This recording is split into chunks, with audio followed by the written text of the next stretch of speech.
নমস্কার, আমি শ্রীমান্তিকা। আমি আজকে আবার নতুন রান্না নিয়ে চলে এসেছি।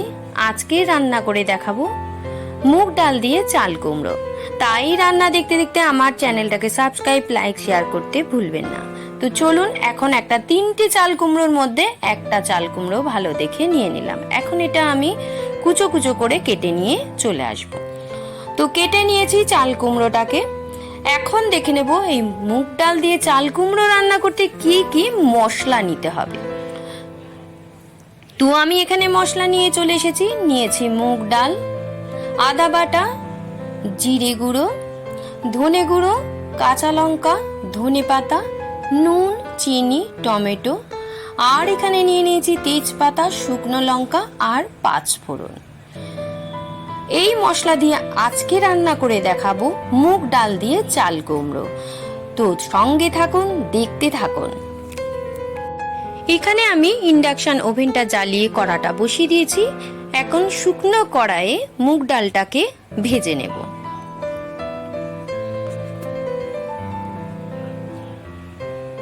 একটু ভালো করে নাড়াচাড়া দিয়ে ভাজবো, নইলে যদি না নাড়া দিই তো মুগ ডালটা পুড়ে যাবে।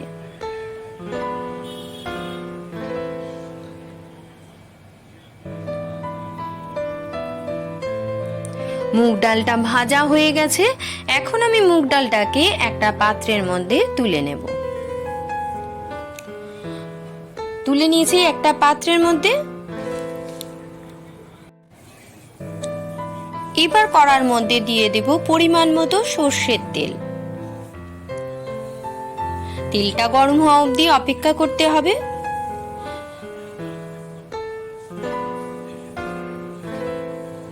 তেল গরম হয়ে গেছে। এখন আমি এর মধ্যে দিয়ে দেব 5 ফোড়ন। 5 ফোড়নটা হালকা করে একটু প্রথমে ভেজে নেব।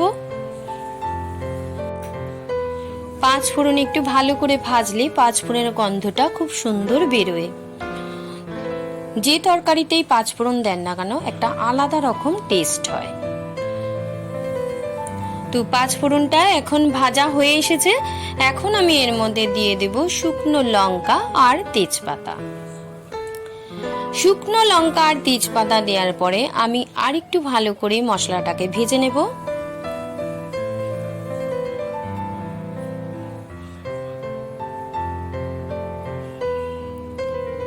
ভাজা হয়ে গেছে। এখন আমি দিয়ে দেব হাফ চামচের মতো আদা বাটা।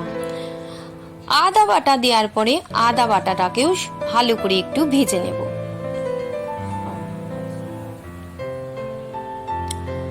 আদাটা ভাজা হয়ে গেছে। এখন আমি দিয়ে দেব এর মধ্যে কেটে রাখা চাল কুমড়োগুলো।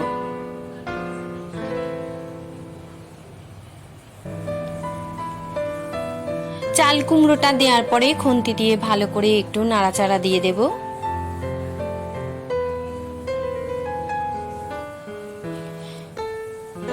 এরপরে দিয়ে দেব হাফ চামচের মতো হলুদ গুঁড়ো, দিয়ে দেব হাফ চামচের মতো জিরে গুঁড়ো, দিয়ে দেব পরিমাণ মতো নুন, পরিমাণ মতো চিনি, আর দিয়ে দেব কেটে রাখা টমেটো। দেওয়ার পরে ভালো করে নাড়াচাড়া দিয়ে চাল কুমড়োটাকে মশলার সাথে কষিয়ে নেব।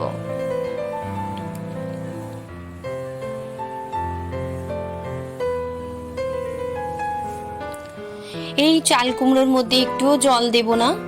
চাল কুমড়োতে জল দিলে ভালো লাগে না, তাই আমি এরকম ভাবে কষিয়ে কষিয়ে রান্না করব। কষানো হয়ে এসেছে। এখন আমি চাল কুমড়োটাকে একটা ঢাকা দিয়ে 5 মিনিটের জন্য ঢাকা দিয়ে দেব। 5 মিনিট বাদে ফিরে আসছি। 5 মিনিট বাদে ফিরে এসেছি। এবার ঢাকাটা খুলে একটু দেখে নেব। খুব সুন্দর গন্ধ বেরিয়েছে। দেখুন, ধোঁয়াতে পুরো ক্যামেরাটা ঝাপসা হয়ে গেল। এখন আবার একটু ভালো করে নাড়াচাড়া দিয়ে দেখে নেব। মোটামুটি চাল কুমড়োটা অর্ধেক সিদ্ধ হয়েছে। এখন আমি দিয়ে দেবো এর মধ্যে ভেজে রাখা মুগ ডালটা।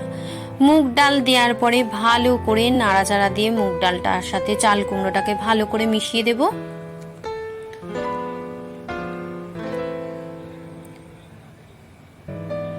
ভালো করে নাড়াচাড়া দিয়ে দিয়েছি। এখন আমি আবার 5 মিনিটের জন্য একটা ঢাকা দিয়ে দেবো। 5 মিনিট বাদে আবার ফিরে আসছি। 5 মিনিট বাদে আবার ফিরে আসলাম। তো আমি এখন ভালো করে আবার একটু নাড়াচাড়া দিয়ে দেব। এখন আরো ভালো গন্ধ বেরিয়েছে। দেখুন যে জলটা বেরিয়েছে সেই জলটা আস্তে আস্তে পুরো শুকিয়ে যাবে, কারণ চাল কুমড়োর জলেতেই এটা সিদ্ধ হবে। চাল কুমড়ো বলুন আর লাউ বলুন, এর একটু জল বেরোয়, ওদের একটু নিজস্ব জল থাকে, তাতেই সিদ্ধ হয়ে যায়। তো এখন আমি দিয়ে দেব 3টে কাঁচা লঙ্কা, দিয়ে এখন ঢাকা দিয়ে দেবো 5 মিনিটের মতো। 5 মিনিট বাদে ফিরে আসছি। তো 5 মিনিট বাদে ফিরে আসলাম। তো যে জলটুকু বেরিয়েছিল দেখুন একদম পুরো শুকিয়ে গেছে। এখন ভালো করে নাড়াচাড়া দিয়ে দেবো।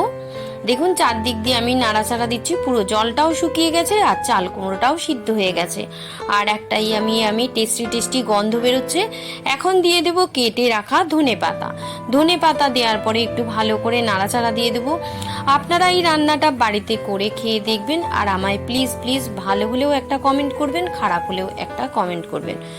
তো রেডি হয়ে গেছে চাল কুমড়ো রান্না। খুব সুন্দর একটা গন্ধ বেরোচ্ছে, আর বিশেষ করে বেশি ধোঁয়া হচ্ছে বলে ক্যামেরাটা আবছা হয়ে যাচ্ছে। তা চাল কুমড়ো রান্না হয়ে গেছে, আমি একটা পাত্রের মধ্যে তুলে নিয়েছি একটা পাত্রের মধ্যে। দেখুন কি সুন্দর দেখতে হয়েছে। আপনারা এটা নিরামিষ দিনে ভাতের সাথে বলুন, রুটির সাথে বলুন, পরোটার সাথে বলুন, খেয়ে দেখবেন খুব ভালো লাগে। তো আজ আসি, আবার আসবো নতুন রান্না নিয়ে। ততক্ষণ আপনারা সুস্থ থাকুন, ভালো থাকুন, সাবধানে।